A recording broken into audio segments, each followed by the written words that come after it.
Day 1148 of the Ukrainian War Map, also known as the Russo-Ukrainian War. Juzzie here, and today is another update as I take a simplified and down-to-earth approach to some of the most important happenings on the ground in Ukraine. So starting off, we'll take a look at those Russian losses, as currently Russia sits on more than 936,000 military personnel losses, representing an additional 1,050 in the past day.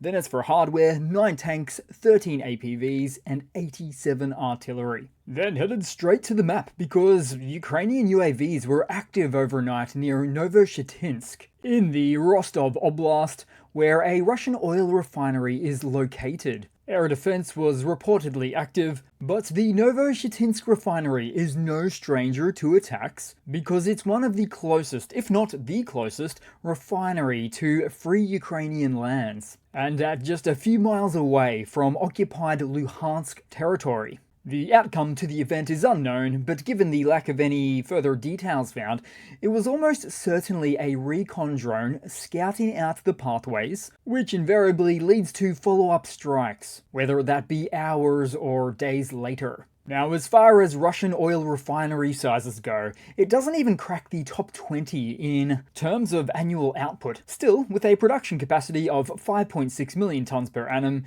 it's nothing to sneeze at. And sneeze at Putin did not do, because later overnight, Putin urgently returned to the Kremlin, according to Russian media, back to the war room, which may likely have something to do with their increasing paranoia, with the expectation of Ukraine getting back on the saddle with the recommencement of drone strikes onto key Russian energy sites. And as crazy as it is that Russia was holding Ukraine accountable to the 30-day ceasefire halt on energy strikes, all while not holding itself accountable, but what's even more astonishing than that is the bullying rhetoric employed by the Kremlin, as Russian Foreign Intelligence Service head Sergei Naryshkin essentially stated that Putin will decide the end of the 30-day ceasefire, that once again it consistently violates. But spoiler alert, the Kremlin will likely never announce an end to the energy strike ceasefire. Why would they? After all, it serves them no benefit to, as they politically attempt to keep Ukraine under the thumb, keeping those AFU UAVs at bay. But none of that matters because, with 30 days give or take passing at this point,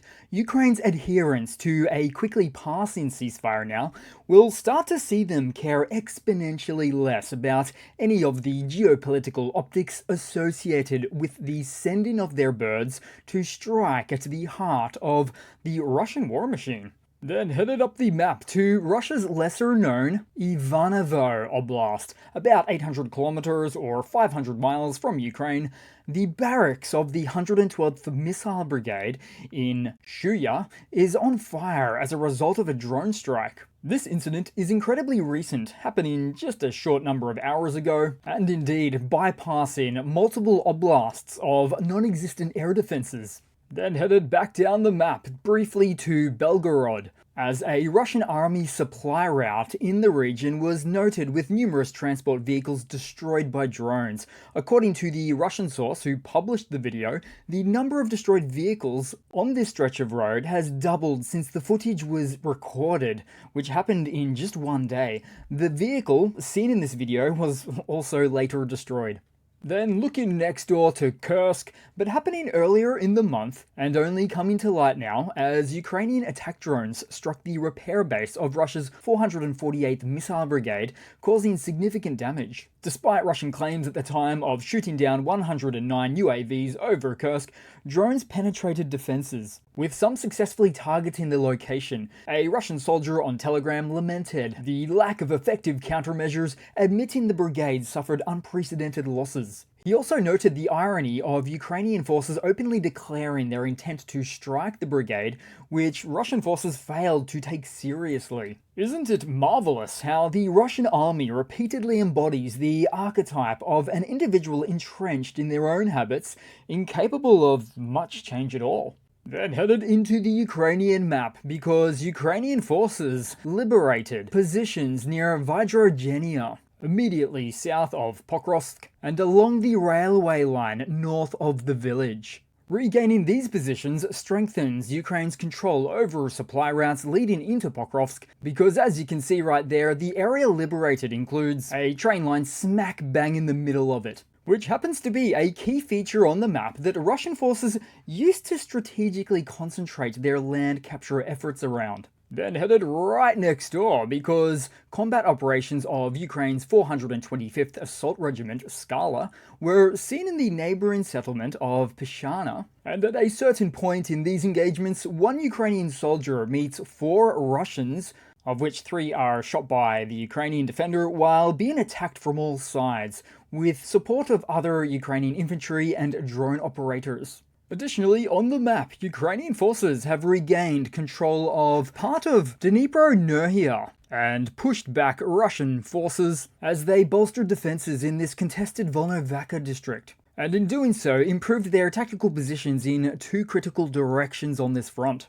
Then on the map, momentarily moving back up as the AFU was still on the move, seen counter-attacking west of Toretsk, as they have consistently kept considerable pressure on invading forces in this direction. And it's no different with the following, because also, within Donetsk, it seems the anti-drone nets that the Russians so diligently hung up over the roads aren't helping that much. Their vehicles keep burning away. The Russian driver capturing this footage that witnessed this started to swear a blue streak about the ineffective barriers. Then taking a look around on the map, because somewhere in the east, a Ukrainian MiG-29 with a precise GBU-62 strike destroyed a Russian position, also serving as an ammo depot.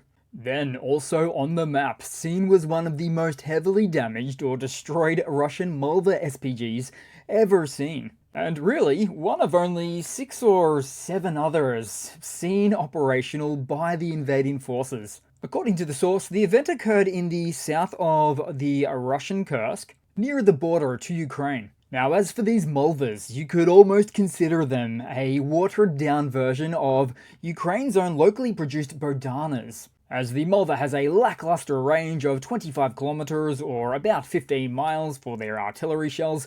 But the biggest problem is their production numbers, because based on the significant lack of these platforms being spotted in the Russo-Ukrainian war now, up until the second quarter of 2025, Russia is surely producing less than a dozen per annum. Meanwhile, Ukraine now produces more self-propelled artillery pieces than the entire free world combined, with their Strategic Industries Ministry recently spotlighting the 2S-22 Bodana howitzer with output levels of 20 units per month, totaling around 240 annually, surpassing the estimated 170 to 220 units produced by Western nations like that of the US, Germany, and South Korea. It's a bold assertion, but turns out to be roughly accurate based on those output numbers, and without even taking into account Ukraine's domestic production industry that is expected to move up to 40 per month by way of another next-generation Bodana SPG.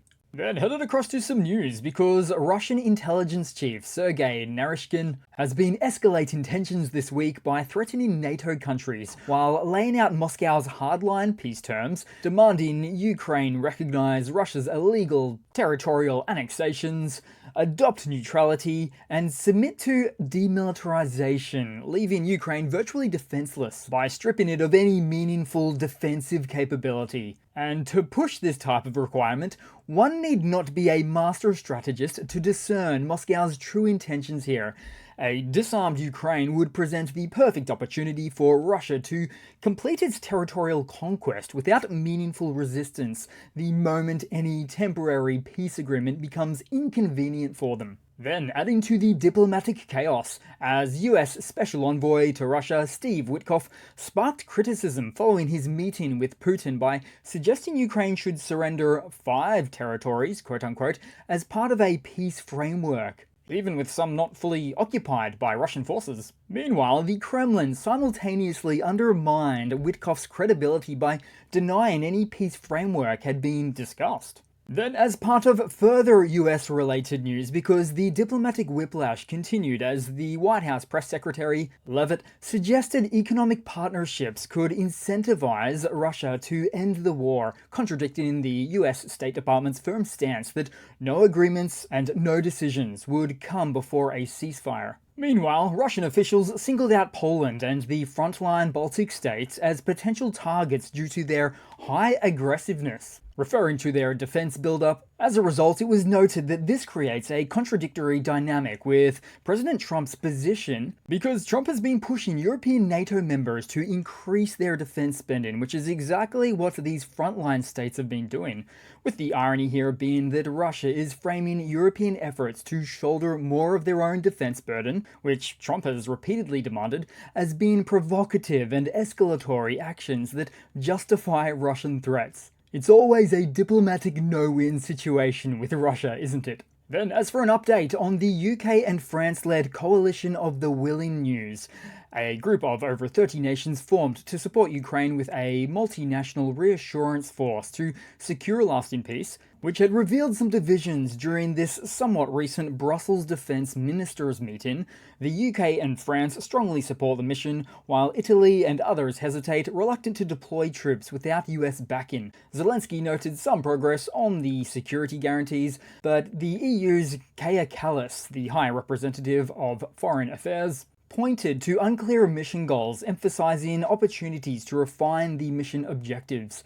Now, resulting from the meeting, a number of commentators have considered the Coalition of the Willing as dead in the water, but this is somewhat inaccurate because, firstly, the coalition pledged 19 billion euros in aid, and secondly, well, there was a time when support for Ukraine in the form of receiving tanks, F-16 jets, ATACMS and Storm Shadows, and much more was also considered dead in the water. As such, these Coalition of the Willing developments, more likely than anything else, much more closely align with showing signs of positive momentum, just like everything else from the past.